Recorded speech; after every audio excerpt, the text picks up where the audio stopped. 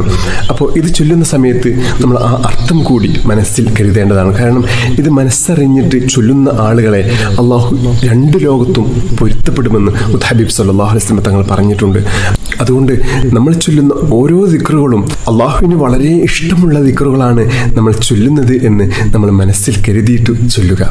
ബിസ്മില്ലാഹില്ലദീ ലാ യദുറു മഅ ഇസ്മിഹി ശൈഉൻ ഫിൽ അർളി വലാ ഫിസ് സമാഅ വഹുവസ് സമീഉൽ അലീം. ബിസ്മില്ലാഹില്ലദീ ലാ യദുറു മഅ ഇസ്മിഹി ശൈഉൻ ഫിൽ അർളി വലാ ഫിസ് സമാഅ വഹുവസ് സമീഉൽ അലീം. ബിസ്മില്ലാഹില്ലദീ ലാ യദുറു മഅ ഇസ്മിഹി ശൈഉൻ ഫിൽ അർളി വലാ ഫിസ് സമാഅ വഹുവസ് സമീഉൽ അലീം. رضيت بالله ربا وبالإسلام دينا وبمحمد صلى الله عليه وسلم نبيا. رضيت بالله ربا وبالإسلام دينا وبمحمد صلى الله عليه وسلم نبيا. رضيت بالله ربا وبالإسلام دينا وبمحمد صلى الله عليه وسلم نبيا. سبحان الله وبحمده عدد خلقه ورضا نفسه وزنة عرشه ومداد كلماته. سبحان الله وبحمده عدد خلقه ورضا نفسه وزنة عرشه ومداد كلماته. سبحان الله وبحمده عدد خلقه ورضا نفسه وزنة عرشه ومداد كلماتي. اللهم إني أصبحت أشهدك وأشهد حملة عرشك وملائكتك وجميع خلقك أنك أنت الله لا إله إلا أنت وحدك لا شريك لك وأن محمدا عبدك ورسولك.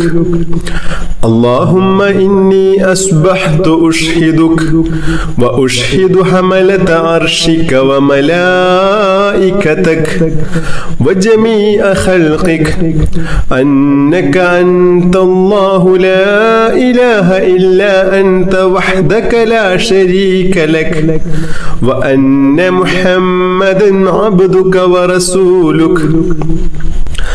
اللهم إني أصبحت أشهدك وأشهد حملة عرشك وملائكتك وجميع خلقك أنك أنت الله لا إله إلا أنت وحدك لا شريك لك وأن محمدا عبدك ورسولك. اللهم إني أصبحت أشهدك وأشهد حملة عرشك وملائكتك وجميع خلقك أنك أنت الله لا إله إلا أنت وحدك لا شريك لك وأن محمدا عبدك ورسولك.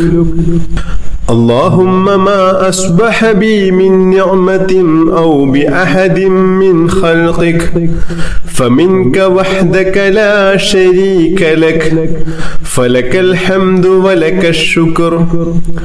اللهم إني أعوذ بك من الهم والحزن وأعوذ بك من العجز والكسل وأعوذ بك من الجبن والبخل وأعوذ بك من غلبة الدين وقهر الرجال. يا حي يا قيوم برحمتك أستغيث. يا حي يا قيوم برحمتك أستغيث. يا حي يا قيوم برحمتك أستغيث. اللهم عالم الغيب والشهادة فاطر السماوات والأرض رب كل شيء ومليكه أشهد أن لا إله إلا أنت أعوذ بك من شر نفسي ومن شر الشيطان وشركه. بسم الله الرحمن الرحيم الحمد لله رب العالمين. اللهم صل على سيدنا محمد وعلى آله وصحبه وسلم. اللهم يا الله يا الله يا رحمن يا الله يا رحيم يا الله يا ملك يا الله يا قدوس يا الله يا سلام يا الله يا مجيب يا الله يا مجيب يا الله يا مجيب يا الله. اللهم اغفر لنا ذنوبنا وخطايانا كلها. اللهم أنعشنا واجبرنا واهدنا لصالح الأعمال والأخلاق إنه لا يهدي لصالحها ولا يصرف سيئها إلا أنت. اللهم توفنا وأحلنا مسلمين وألحقنا وإياهم بالصالحين. اللهم ربنا تقبل منا إنك أنت السميع العليم وتب علينا إنك أنت التواب الرحيم. اللهم آتنا خير الدنيا وخير الآخرة مسرف عنا شر الدنيا وشر الآخرة.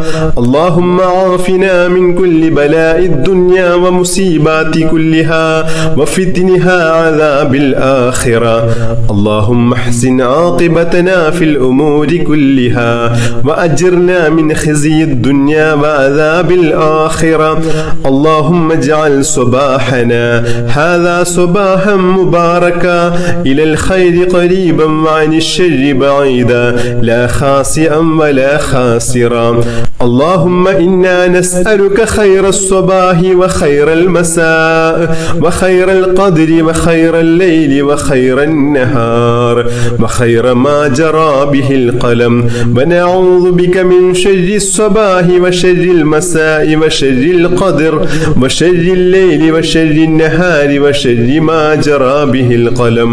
اللهم اجعل صباحنا هذا صباح الصالحين وألسنتنا وألسنة الذاكرين وقلوبنا قلوب الخاشعين وأبداننا أبدان المطيعين وأعمالنا أعمال المتقين ونبحنا عن نومة الخاشعين. اللهم اشركنا في دعاء الصالحين. اللهم إنا نسألك خير هذا اليوم فتحه ونصره ونوره وبركته وهداه يا رب العالمين.